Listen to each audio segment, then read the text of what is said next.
Je vais vous présenter en fait une partie de mon projet doctoral aujourd'hui, donc une étude qualitative sur les refus d'aide médicale à mourir. Puis l'angle de la présentation d'aujourd'hui va être sur l'évolution des souffrances autour du refus. Puis ici, là, quand je dis évolution, je veux dire en fait deux choses, donc l'intensification et la transformation. Hmm, Bon, attendez, ça ne veut pas changer de diapo. OK, donc aucun conflit d'intérêt. Donc, comme moi, vous avez peut-être déjà vu là, dans les journaux quotidiens des titres qui sont parfois accrocheurs, voire sensationnalistes, qui dénoncent des situations là, tragiques de suicide survenus après des refus d'aide médicale à mourir. Puis, ces récits soulèvent des questions importantes. Donc, qu'est-ce qui se passe concrètement pour les personnes dont la demande d'aide médicale à mourir, elle est refusée? Puis, c'est en explorant cette question-là que j'ai constaté qu'il existait peu, voire pas de repères qui étaient clairs. Puis, c'est ce constat-là qui a donné naissance, en fait, à mon projet doctoral. Et dans l'objectif de formuler des recommandations pour mieux accompagner ces situations, j'ai cherché à mieux comprendre l'expérience des refus d'aide médicale à mourir, à la fois du point de vue des personnes refusées, mais aussi du point de vue des professionnels impliqués. Donc, l'idée centrale, c'est qu'un refus, c'est pas simplement une décision administrative ou clinique. Dans plusieurs trajectoires, c'est un moment qui est critique puis qui peut agir soit comme accélérateur ou comme transformateur, des souffrances. Plusieurs personnes décrivent que le fait même de faire une demande d'aide médicale à mourir ou même seulement d'avoir l'option peut créer un horizon, soit un sentiment d'espoir, de contrôle, de porte de sortie. Puis, quand le refus arrive, dans le fond, c'est pas juste le fait de se faire dire non, ça peut être vécu comme une rupture d'espoir. Puis, certains disaient même que c'est comme s'il tombait de encore plus haut. Le refus, c'est également bon, un événement relationnel. Donc, c'est pas seulement le contenu, donc la décision, mais la manière dont c'est fait. Donc, comment c'est annoncé, comment c'est expliqué, puis surtout, qu'est-ce qui se passe par la suite. Et sans filet post-refus, donc la dimension systémique et relationnelle peut venir prendre vraiment énormément de place. Donc, autrement dit, il y a une partie des souffrances qui peut venir non seulement, oui, de la maladie, mais de l'expérience du processus qui vient laisser un vide à travers tout ça. Donc, l'objectif de la présentation d'aujourd'hui, ça va être de décrire et d'interpréter l'évolution des souffrances dans l'expérience de personnes dont la demande d'aide médicale à mourir a été refusée, mais en distinguant trois temps. Donc, avant la demande, pendant la demande et l'évaluation et après le refus.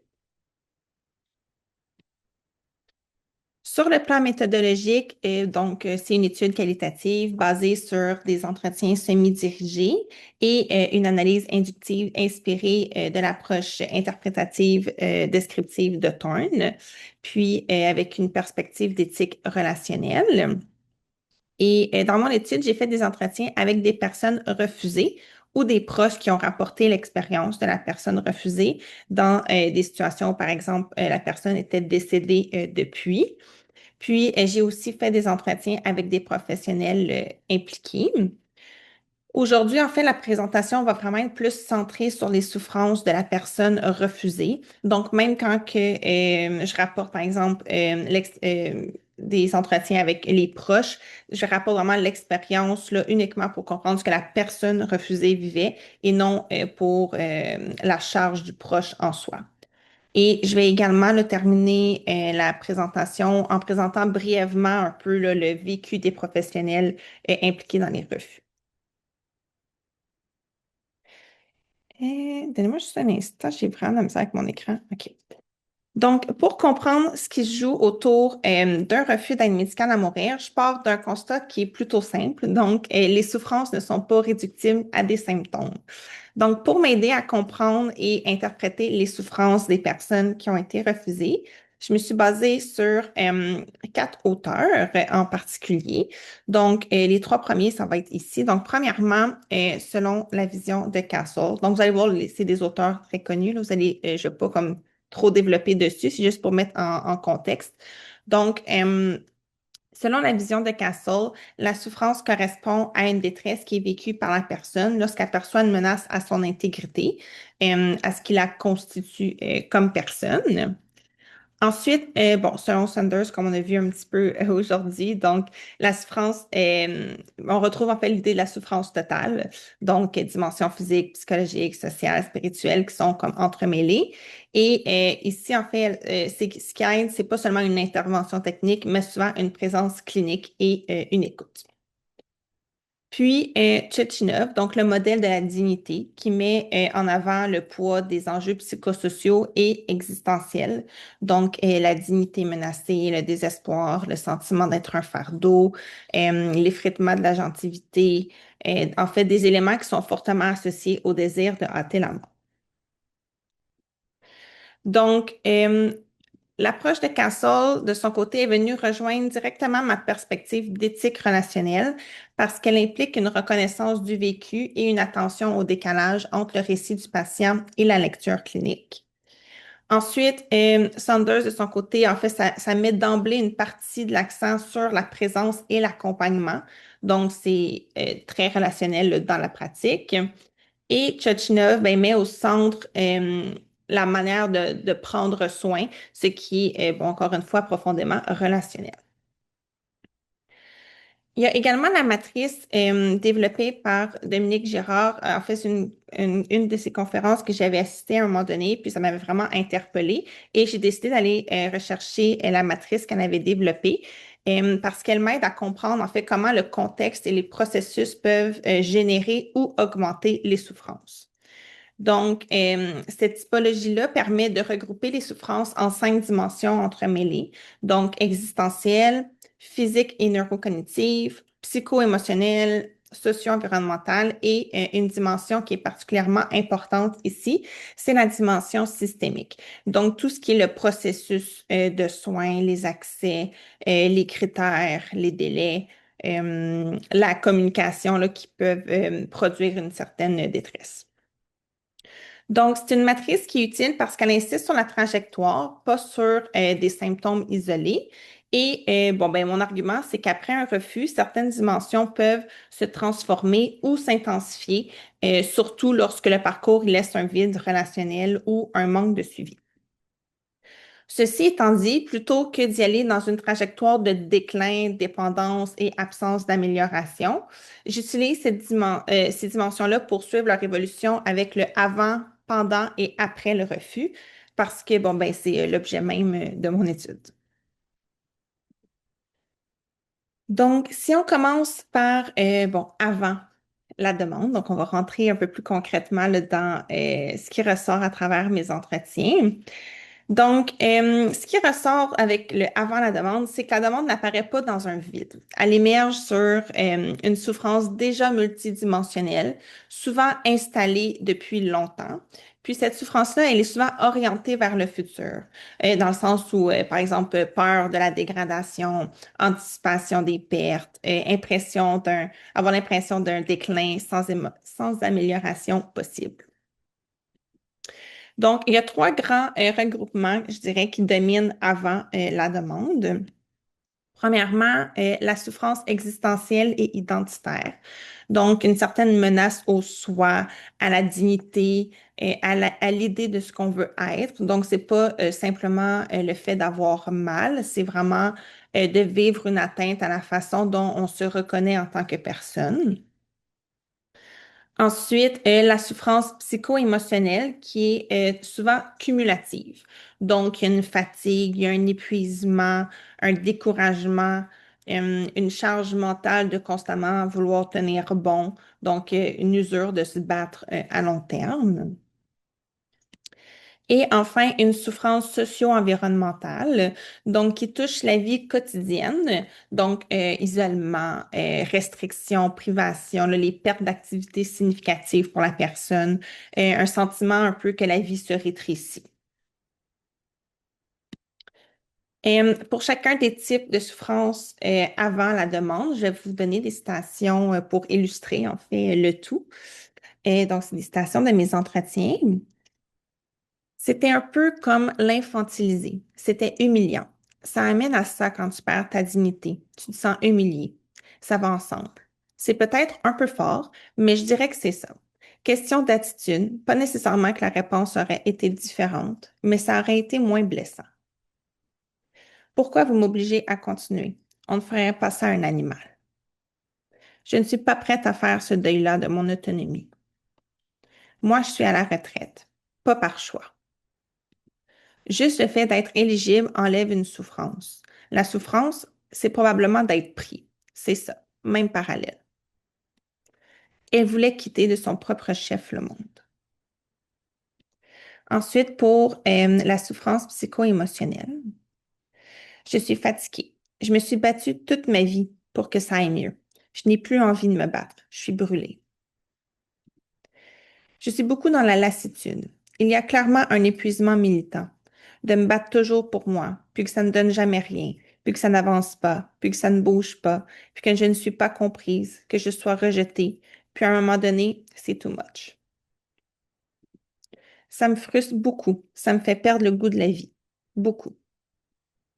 La souffrance, chaque fois que je pense que je suis dans le fond, il y a toujours quelque chose qui vient et qui me renfonce plus profond que je ne le pensais possible. Toute ma vie. Et puis, pour la souffrance socio-environnementale, depuis 59 ans que je souffre de ça, je n'ai pas de plaisir dans la vie. Le goût de la nourriture est parti depuis 4-5 ans. Je mange parce qu'il faut que je mange. Je n'ai pas de plaisir. Tu sais, ça affecte aussi mon quotidien, ma qualité de vie, dans le sens où je n'ose plus aller chez les gens, surtout pour les repas, parce que je ne sais jamais si je vais être capable d'avaler ou de manger le repas qu'on va me servir. Puis tranquillement, pas vite, ça m'isole. C'est comme si ses passe-temps, au niveau physique, tout l'empêchait graduellement de faire ses passe-temps qu'elle aimait.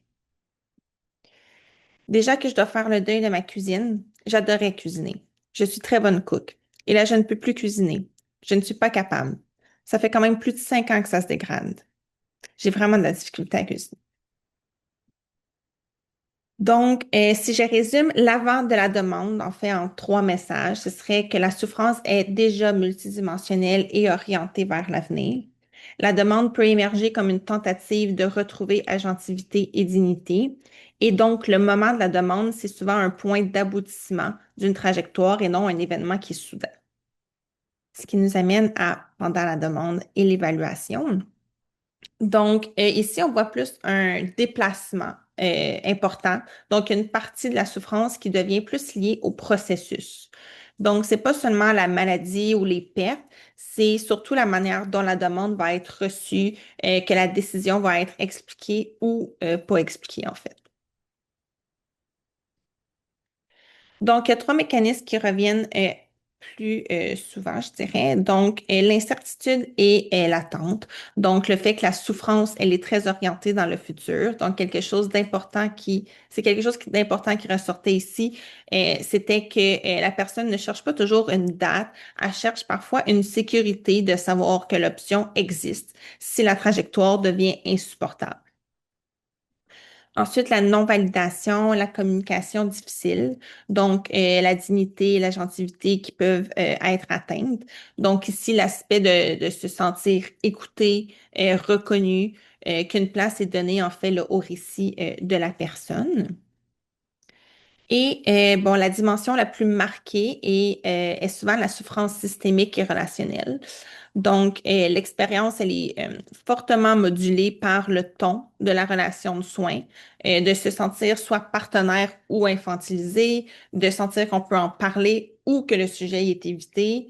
Donc, la souffrance ici peut être amplifiée par une rupture de continuité et de confiance. Donc, voici d'autres citations. Le fait de savoir que lorsque j'aurais été prête, que j'aurais pu l'avoir, m'aurait probablement énormément soulagée. On ignorait ma demande, puis on n'en reparlait pas. On me disait juste que je n'étais pas rendue là. Je n'ai pas senti ma demande prise au sérieux. On ne m'a jamais reparlé. On ne m'a jamais offert de m'évaluer pour voir mon admissibilité. Donc, tu sais, c'est comme un refus. Mais à la fois, ce n'était pas juste un refus. C'était un sentiment vraiment d'être ignoré, de ne pas être écouté, de ne pas être respecté dans ma demande. La médecin n'a même pas informé l'équipe soignante de mon père qu'il y avait eu une demande.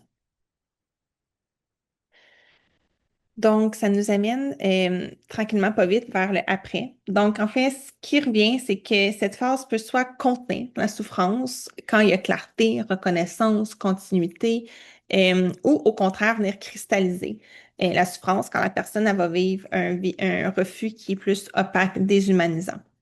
Concrètement, contenir la souffrance serait bon de nommer la demande sans l'éviter, d'expliquer ce qui est évalué et pourquoi, puis de donner un minimum de continuité. Donc, voici ce qui va se passer par la suite, qui va vous recontacter et tout.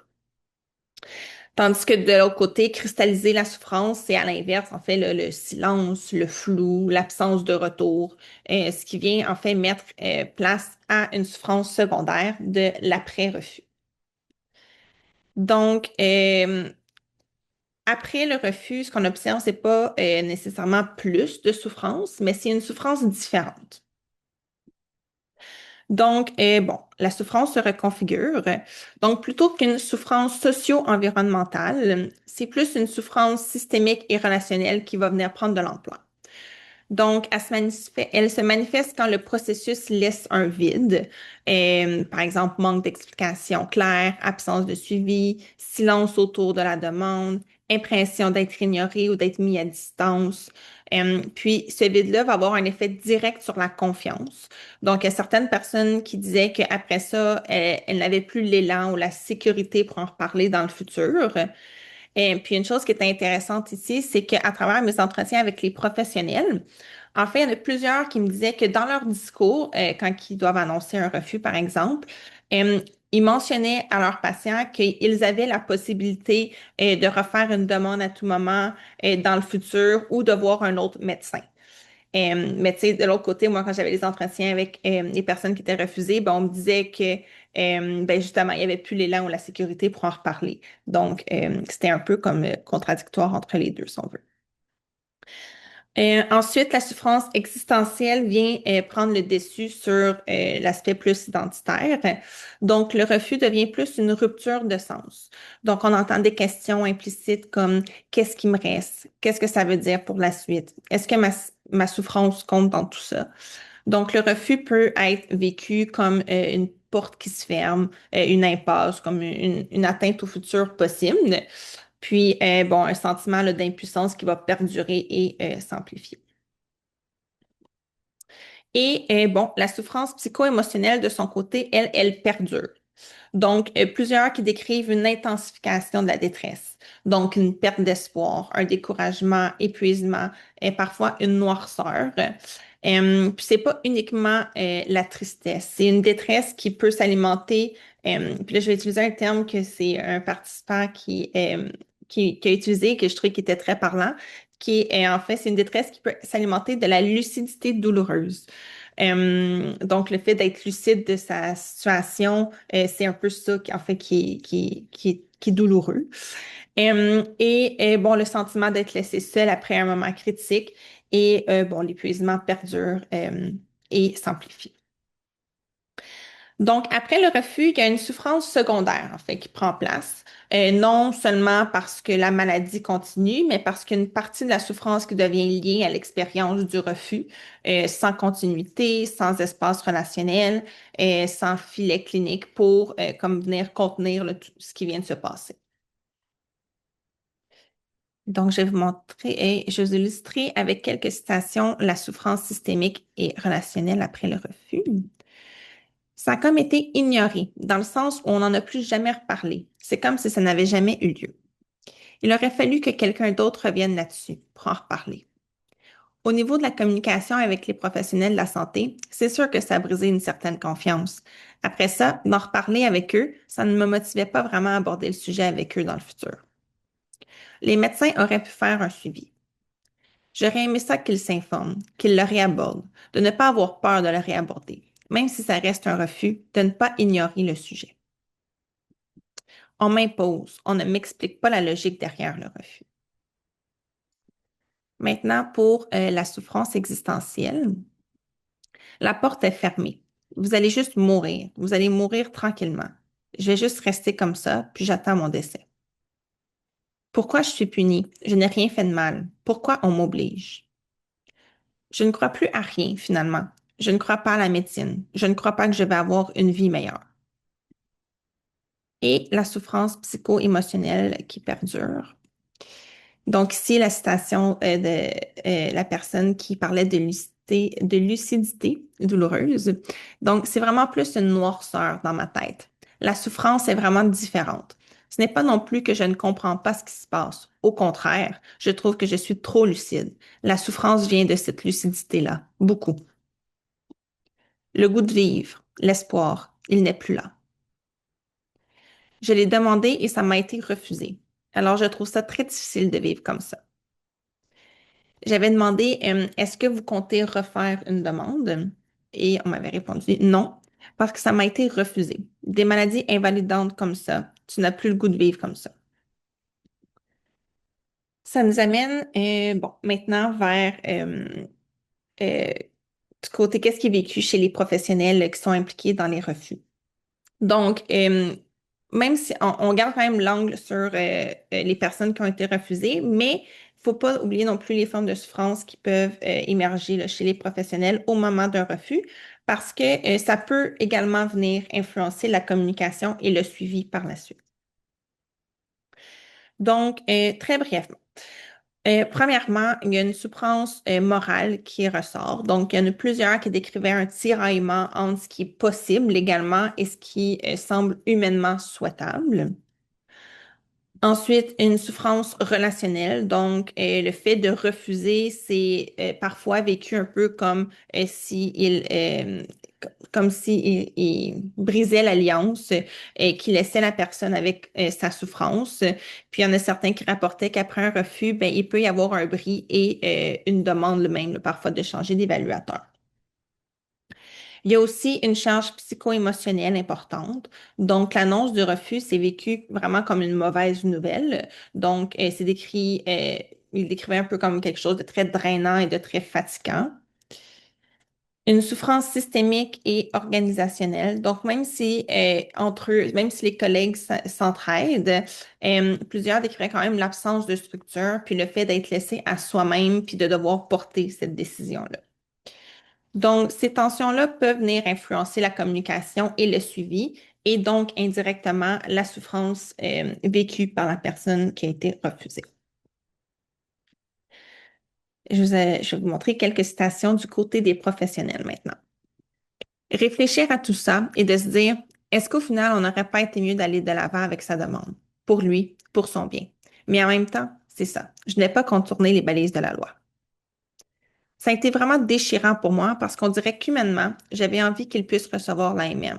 Mais en même temps, au niveau du diagnostic de maladie grave et incurable, je n'avais pas grand-chose.